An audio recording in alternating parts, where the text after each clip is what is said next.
సరి బేసి విధానంతో ఢిల్లీ సర్కార్కి అక్కడి ప్రైవేటు స్కూల్స్కి మధ్య గొడవ పెరిగింది.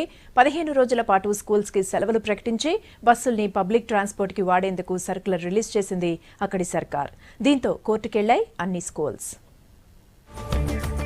ఢిల్లీలో సరి బేసి విధానం లొల్లి షురూ అయింది. ఈ పద్ధతికి కొంతమంది ఓకే అంటుంటే కొంతమంది మాత్రం అలా ఎలా అంటున్నారు. కాలుష్యం తగ్గించడానికి సర్కార్, తగ్గేది లేదని ప్రైవేట్ స్కూల్స్ ఫైట్ చేస్తున్నాయి. పొల్యూషన్ తగ్గించడానికి సరి బేసి సంఖ్యల పద్ధతి కరెక్ట్ అనేది ఢిల్లీ గవర్నమెంట్ లెక్క. దానికోసం జనవరి 1 నుంచి 15 రోజుల పాటు సరి బేసి సంఖ్యల స్కీమ్ ని స్క్రీన్ పైకి తెస్తోంది. ప్రైవేట్ స్కూళ్లకి 15 రోజులు సెలవులు ప్రకటించిన గవర్నమెంట్ ఆ బస్సులను పబ్లిక్ ట్రాన్స్పోర్ట్ కోసం ఉపయోగిస్తామంటోంది. కానీ ప్రైవేట్ స్కూల్స్ మాత్రం సర్కార్ నిర్ణయాన్ని వ్యతిరేకిస్తున్నాయి.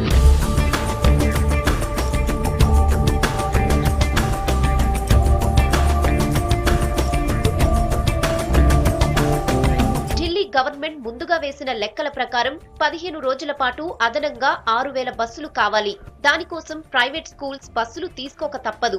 అన్ని బస్సులు దొరకడం కష్టం కావడంతో 2 వీలర్లను సరి బేసి నుంచి తప్పించారు అధికారులు. దాంతో 3000 బస్సులు అడ్జస్ట్ సరిపోతుంది. మరి ఆ 3000 బస్సులు అడిషనల్ గా కావాలన్నా ప్రైవేట్ స్కూల్స్ హెల్ప్ తీసుకోక తప్పదు. ఇప్పటికే 2700 బస్సులు రెడీగా ఉన్నాయని, మరో 300 బస్సులుంటే సరిపోతాయని లెక్కలేస్తున్నారు అక్కడి అధికారులు.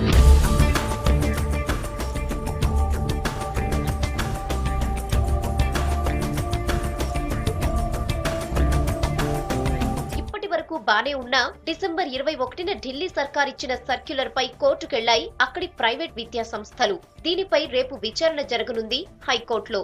ఇక అధికారులు మాత్రం సరి బేసి విధానానికి అందరూ సహకరించాలని రిక్వెస్ట్ చేస్తున్నారు. సరి సంఖ్య ఉన్న రోజున సరి సంఖ్య ఉన్న వాహనాలు, బేసి సంఖ్య ఉన్న రోజున బేసి సంఖ్య ఉన్న వాహనాలని రోడ్డెక్కించాలని కోరుతున్నారు.